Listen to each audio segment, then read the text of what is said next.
नमस्कार.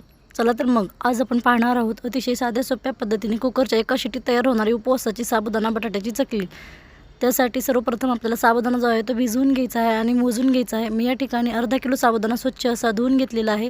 आपल्याला या ठिकाणी साबुदाणा 2-3 पाण्याने स्वच्छ धुवून घ्यायचा आहे आणि त्यानंतर कडकडीत गरम पाणी टाकून हा साबुदाणा जो आहे तो आपल्याला रात्रभर भिजवून घ्यायचा आहे.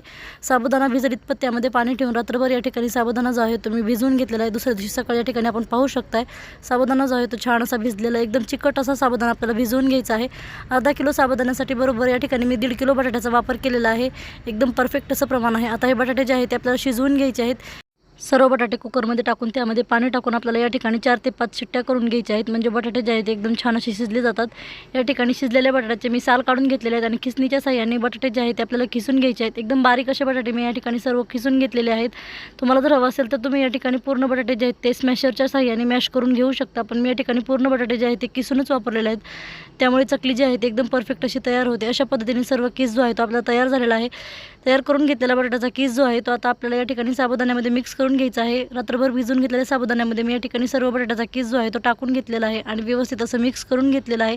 पूर्ण बटाटे आणि साबुदाणा जो आहे तो एकजीव झाला पाहिजे अशा पद्धतीने ते मिक्स करून घ्यायचं आहे. त्यामध्ये आता आपल्याला या ठिकाणी 2 चमचे मीठ टाकून घ्यायचं आहे आणि 1 चमचा लाल तिखट टाकून घेतलेलं आहे. तिखटाचं आणि मिठाचं प्रमाण तुम्ही तुमच्या आवडीप्रमाणे कमी जास्त करू शकता.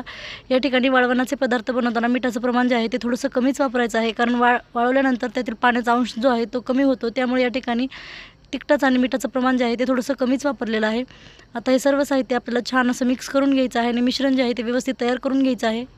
तयार करून घेतलेलं साबुदाण्याचं मिश्रण जे आहे ते आता आपल्याला या ठिकाणी वाफवून घ्यायचं आहे. आपण या ठिकाणी वाफवून त्याच्या चकल्या बनवणार आहोत. त्यामुळे मी या ठिकाणी पूर्ण मिश्रण कुकरच्या डब्यामध्ये टाकून घेतलेलं आहे आणि त्यानंतर कुकरमध्ये थोडंसं पाणी टाकून त्यामध्ये आपल्याला जाळी ठेवून द्यायची आहे आणि तयार करून घेतलेलं जे मिश्रण आहे ते कुकरमध्ये ठेवून त्यावरती आपल्याला झाकण ठेवून फक्त मीडियम गॅसवर आपल्याला कुकरची एकच शिट्टी करून घ्यायची आहे. एका शिट्टीमध्ये आपलं मिश्रण जे आहे ते चकल्या बनवण्यासाठी एकदम परफेक्ट असं तयार होतं. या ठिकाणी तुम्ही पाहू शकता आपलं मिश्रण जे आहे ते तयार झालेलं आहे.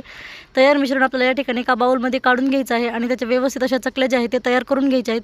तुम्हाला जर हवं असेल तर तुम्ही या ठिकाणी सोऱ्याचा पण वापर करू शकता. मी या ठिकाणी मिठाच्या पिशवीमध्ये भरून त्याच्या चकल्या पाडून घेत आहे. तयार करून घेतलेलं मिश्रण आपल्याला मिठाच्या पिशवीमध्ये भरून एका साईडने पिशवी जी आहे ती थोडीशी कट करून घ्यायची आहेत आणि छान अशा आपल्याला बारीक बारीक या ठिकाणी चकल्या ज्या आहेत ते पाडून घ्यायच्या आहेत.